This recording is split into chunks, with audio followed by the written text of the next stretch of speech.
Welcome back to my channel. In today's video, we'll learn what are some of the best photo and video settings that you should keep on your iPhones to get the best results, best quality, along with a decent file size. So don't skip any part of this video.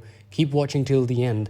Let's begin. So first of all, you need to tap on the settings icon. After you go into settings, scroll down and look for camera, or you can simply search camera here. Just type camera and you see camera icon here next to the setting called camera. Just tap on it. After you tap camera, it opens up the camera menu settings. Now we'll go through these one by one. First of all, let's look at what's formats. When you tap formats, there are two options available. One is high efficiency and the second one is most compatible. High efficiency means you're going to get less video size, the file size, but it is going to give you good quality at the same time as well. The only difference between high efficiency and most compatible is high efficiency is recorded at HEIF, which is the photo format, and HEVC, which is the video format. Most compatible will always use JPEG or H.264. But 4K at 60 frames per second and 1080p at 240 frames per second requires high efficiency. You wouldn't be able to choose most compatible with these settings. If you choose most compatible, your video is going to be recorded in H.264, which means that even the older PCs or older laptops that do not support HEVC formats, you're still able to edit your videos and play your videos on those older laptops or PCs. However, if you have, let's say, a latest iOS device, maybe a MacBook or a Mac Pro, or even an iPhone. So if you want to edit your videos on an iPhone and you're recording in high efficiency, you would be able to do that in most of the video editing applications. So in my case, I do have a MacBook Pro and my PC also supports HEVC, the latest format. So I always keep it high efficiency because it consumes less memory on my phone or my PC. The file size is less, but the video quality is good. So I always keep it at high efficiency. Choose high efficiency as well if your PC supports that.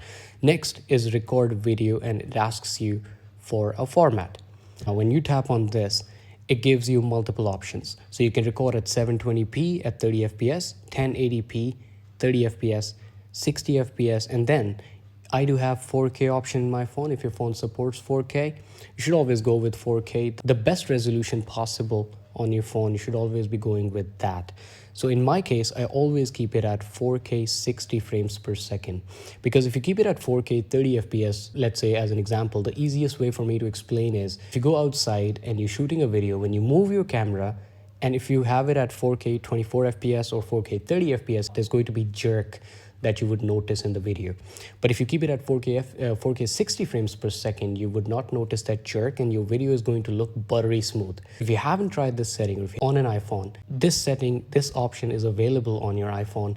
Choose this setting and thank me later because your video is going to look really, really good. Now let's look at what is show PAL formats, PAL formats. As soon as I tap on it, you would see there's some other extra menu options that appeared here, and then you can choose between 24 frames per second or 25 frames per second. So people who are watching this video from India or Pakistan or Asia, you do have this option. Now what it does is electricity generally in Asian regions, India and Pakistan, it runs at 50 hertz. So half of 50 hertz is 25 frames per second. So the lights do not flicker in your videos. You might have noticed in some of the videos, if you've watched on YouTube, the background lights, they flicker when you're recording that video.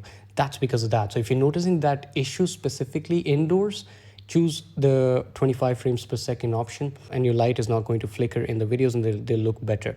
But in my case, I did not notice any issues recording indoors even. So I keep it at 4K 60 frames per second. Lock camera setting is used when you don't want your cameras to switch. In my case, I have an iPhone 11 Pro Max. I have 3 cameras on my phone, and there's a wide angle, there is a normal one. So I actually do not lock the cameras. I actually let it switch between different cameras. So I leave both of these settings unchecked in my case. Let's go back. The third option is recording slow-mo. So there are two options to record a slow-mo. If you record at 1080p 120 frames per second, your video is not going to slow down too much. So you don't have to in post-production edit that video to make it a little faster, because it will record your video like too slow. But if you go with 240 frames per second, then your video is going to be recorded in 240 frames per second. It's going to slow down a little too much. So you'd have to edit that video in order to use it for social media. I always keep it at 1080p HD at 120 frames per second.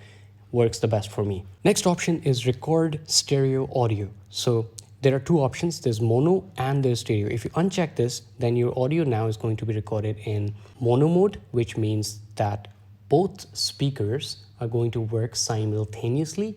But if you choose the stereo mode, and let's say you're using AirPods to hear your audio, people who are going to speak from the left side, you're going to hear that audio from the left side. People who are going to speak from the right side, you're going to hear the audio from the right side. So that's the channels. Stereo mode records in two channels, left and right. But if you uncheck this, it's going to be same voice coming from both speakers. Next is preserve settings option. Extremely helpful in certain cases. So camera mode, if you check this option, it preserves the last mode such as video rather than automatically resetting to photo. You also have the creative control, exposure adjustment, night mode, portrait, zoom, and live photo. All of these options do the same thing. You preserve these settings. Your settings are going to stay the same next time when you open up your camera to either take a picture or to take a video. Next setting is volume up for burst. If you check this option, when you're taking a photo, click the volume up button and click it for a few seconds. It's going to take multiple pictures. This is extremely useful for action sports. So if you're recording sports, somebody running or somebody playing a shot, let's say in cricket or football, you can take multiple pictures so you can pick the best one later when you're editing. Saves the best moment for you. I think it's extremely helpful in a lot of different scenarios. So always keep this option checked. Next option is extremely useful as well. If you didn't know, you can scan QR codes directly from your camera. So if you keep this option checked, next time whenever you see a QR code, just open up your camera, point it towards the QR code. It'll give you the link right there. Just tap on it and it'll open up the link and it'll take you to the website if it's a website. That's extremely helpful as well. So I'll always keep the scan QR code option checked. Next is show detected text.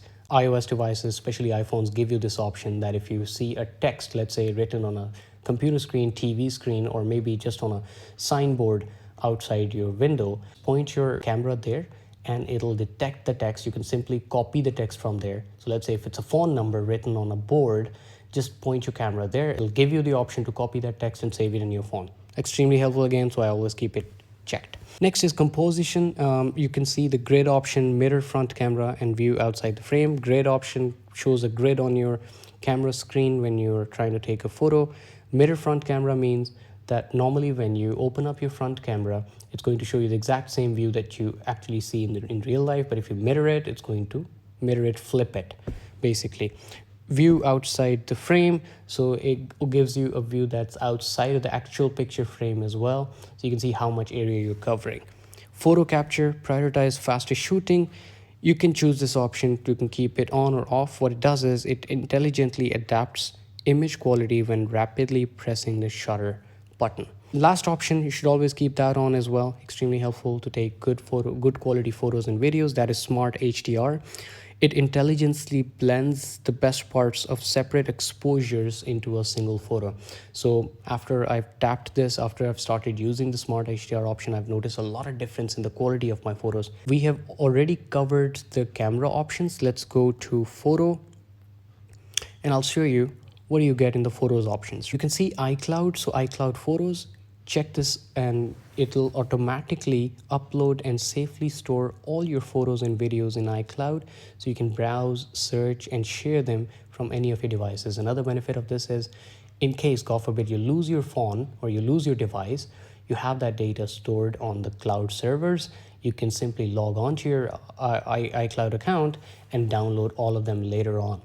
It's a backup that can be extremely helpful in the future. So keep that option checked. Next option is optimize iPhone storage or download and keep originals. If your phone is low on space, full resolution photos or videos are automatically replaced with smaller device sized versions. Full resolution versions can be downloaded from iCloud anytime. So what it does is it saves the lower resolution photos and videos on your phone, but keeps them in the original quality on the iCloud server. So shared library, if you have a family member added, you can share the photo library. It combines the photos and videos with the people that are closest to you. So it can be your family members, so you can share your photos with them. I keep this unchecked, but you can keep it checked if you want to as well, if you have a family member added. Next is using Face ID, extremely important. Face ID is required to view the hidden and recently deleted albums. So if someone wants to check, they would have to go through Face ID. So it's extremely important. If you have hidden photos, you obviously don't want people to see them when they're in your library. So keep this option checked. It'll save your privacy. Cellular data, turn off cellular data to restrict updates to Wi-Fi, including shared albums and iCloud photos. Next is autoplay videos and live photos. When you're scrolling through your library, the videos are going to autoplay when you have this option checked. So again, it depends on you. If you want that to happen, then keep this option on. I always keep that on so that when I'm scrolling through my videos, they would start autoplaying. Helpful, saves me time and number of clicks or number of taps. View full HDR. This is extremely good and extremely helpful. I keep it on, automatically adjust the display to show the complete dynamic range of photos. Keep this option on. It's good. Next, memories. Memories is an extremely useful feature that iOS devices and iPhone provides. So show holiday events, just keep this on. You can choose to see timely holidays events and those for your home country or region. And next is memories and featured photos. So show featured content. It's going to automatically create memories from the photos that you've taken either at a certain place or at a certain time. So it combines, creates those albums and some beautiful memory videos, automatically creates those videos. You can just keep, share them later on. Helpful feature. I personally love it, so I keep that on. Last is transfer to Mac or PC. So there are two options, either automatically or keep originals. So I always keep originals because I want to transfer high quality photos and videos to my Mac or PC. These are some of the must-have settings that are available on your iPhone, iOS devices. If you didn't know any of this feature, let me know in the comments section if this video was helpful for you and if you've learned something from this video. If you did, please give it a thumbs up and subscribe to the channel. Along with that, press the bell icon. It always helps. I'll catch you in the next video. Thank you. Bye-bye.